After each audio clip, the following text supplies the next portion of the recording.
Question number 2 को देखिए। पूर्णांकों के निम्नलिखित युग्मों के एचसीएफ और एलसीएम ज्ञात कीजिए तथा इसकी जांच कीजिए कि दो संख्याओं का गुणनफल बराबर होता है एचसीएफ गुना एलसीएम के। तो यहाँ पर देखिए दो संख्याएं कौन सी है, 26 और 91। यहाँ पर कौन सी है, 510 और 92, और ये है 336 और 54। अब हमें क्या करना है, 26 और 91 के एचसीएफ और एलसीएम निकालने हैं। एचसीएफ क्या होता है, मैस है, और एलसीएम क्या होता है, लेस है। तो हम लेस है और मैस है दोनों को निकाल लेंगे। और उसके बाद में हमें क्या करना है, 26 गुना 91 करना है, यानी कि दो संख्याओं का गुणनफल। और उसके बाद में जो हमने इसके एचसीएफ और एलसीएम को निकाला है उनकी आपस में गुणा करनी है और पता लगाना है कि ये दोनों बराबर आते हैं या नहीं। तो सबसे पहले हम क्या करेंगे, 26 और 91 के गुणनखंड करेंगे। तो 26 को यहाँ पर लिखेंगे, 26 के गुणनखंड क्या आएंगे, 2 गुना 13, यानी कि 13 दूनी 26 हो जाएगा। अब 91 के गुणनखंड करेंगे तो ये हो जाएगा 7 गुना 13, क्योंकि 13 सत्य 91 होता है। आप चाहे तो इनके गुणनखंड कुछ इस तरह से भी कर सकते हैं जैसे हमने क्वेश्चन नंबर 1 में किया था, क्योंकि हर किसी संख्या के गुणनखंड इसी तरह से किए जाते हैं। अब हमें क्या करना है, यहाँ पर एचसीएफ को निकालना है, यानी कि मैसेज को। तो यहाँ पर लिखेंगे एचसीएफ बराबर, एचसीएफ क्या होता है, जो संख्या इन गुणनखंडों में कॉमन होती है, यानी कि एक जैसी होती है। जैसे कि यहाँ पर 13 है और यहाँ पर भी 13 है, तो ये एक जैसी संख्या है, तो ये हो जाएगा हमारा एचसीएफ। तो हम यहाँ पर 13 लिखेंगे और गुना करके लिखेंगे। अगर यहाँ पर कोई और संख्या इसके अलावा एक जैसी है तो उसको लिखेंगे, अगर नहीं है तो हम 13 को ही रखेंगे। तो एचसीएफ हो गया 13 और एलसीएम यानी कि लेस है, एलसीएम कितना हो जाएगा।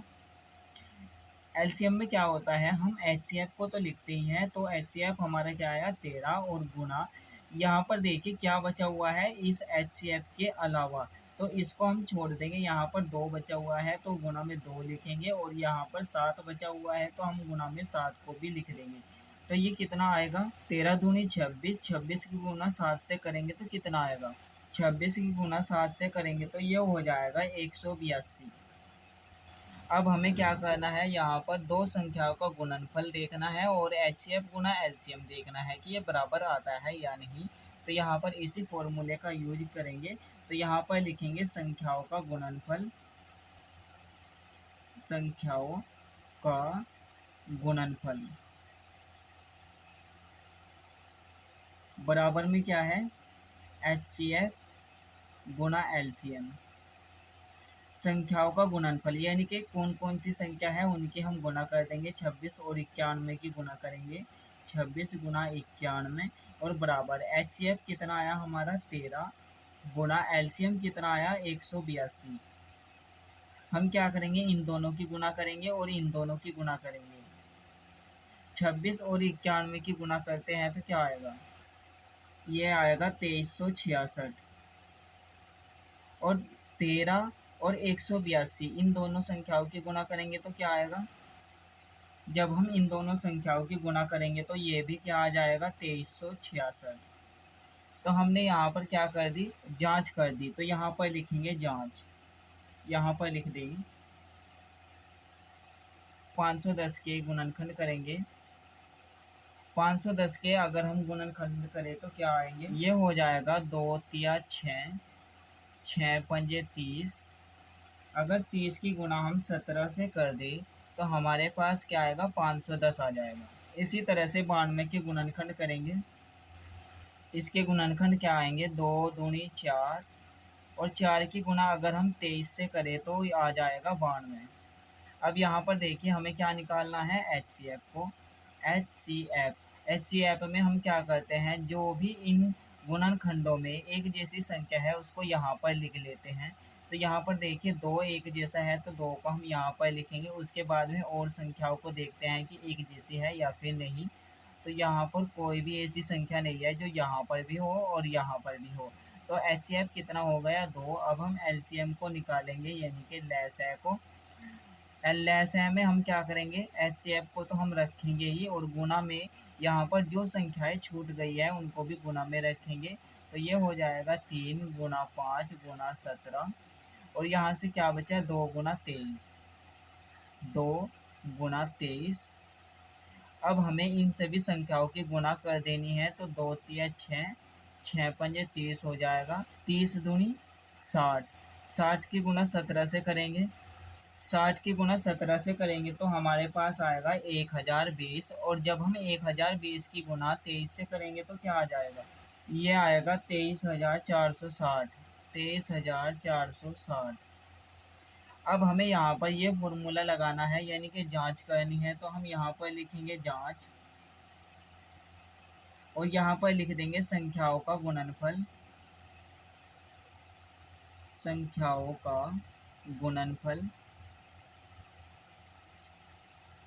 बराबर में क्या होता है, HCF गुना LCM। तो संख्याएं कौन कौन सी है, 510 और 92, इन दोनों संख्याओं की गुना कर देंगे और बराबर में HCF, HCF कितना है 2 और LCM कितना है 23,460। 510 और 92 की गुना करेंगे तो हमारे पास क्या आएगा, यह आएगा 46,920 बराबर 2 की गुना 23,460 से करेंगे तो ये हो जाएगा 200, 2 छिक 12, हासिल 1 लगेगा, 2 चौक 8, 1 9 हो जाएगा, 2 तिया 6, 2 दूनी 4। तो हमारे पास ये भी कितना आया, 46,920। तो हमने यहाँ पर इसकी जांच कर दी है। अब हमें 336 और 54 के गुणनखंड करने हैं।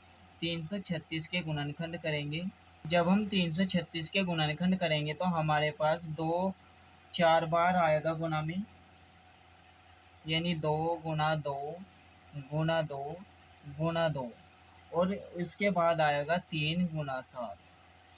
जब हम इन सभी संख्याओं की गुणा करेंगे तो हमारे पास क्या आएगा, 336। अब हमें 54 के गुणनखंड करने हैं।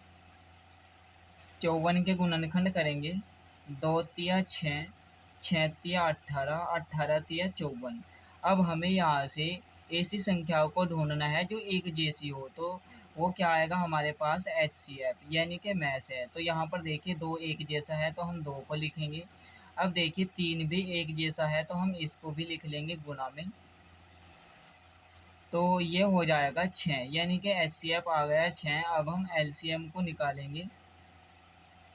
LCM में क्या होता है, इन संख्याओं को तो हमें रखना ही होता है, यानी कि HCF को, HCF कितना आया 6, और गुणा में उन संख्याओं को रखना होता है जो यहाँ पर छूट गई है। 3 बार तो 2 छूट गया है, तो हम लिखेंगे 2 गुना 2 गुना 2, और यहाँ पर 7 गुना 7 हो जाएगा। और यहाँ पर क्या छूटा हुआ है, 2 बार 3, तो 3 को हम 2 बार लिख देंगे।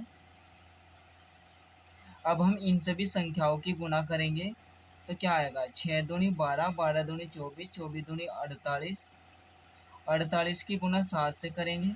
जब हम 48 की गुणा 7 से करेंगे तो हमारे पास आएगा 236, और ये हो जाएगा 3 तिया 9, यानी जब हम 236 की गुणा 9 से करेंगे तो हमारे पास क्या आ जाएगा, 2124।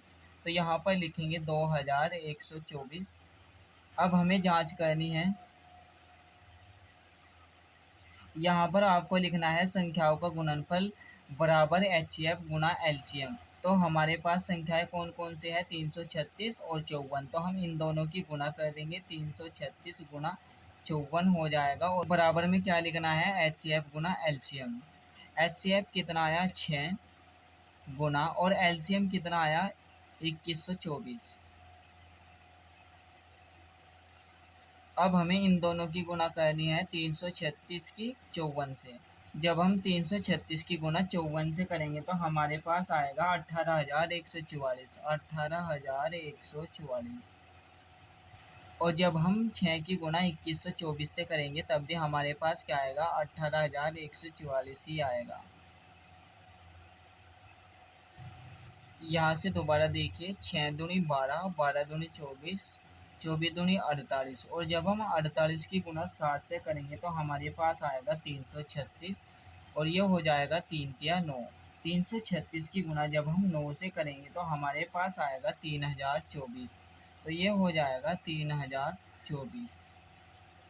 तो हम यहाँ पर भी क्या कर देंगे, 3024, और जब हम 6 की गुना 3024 से करेंगे तो हमारे पास आएगा 18144।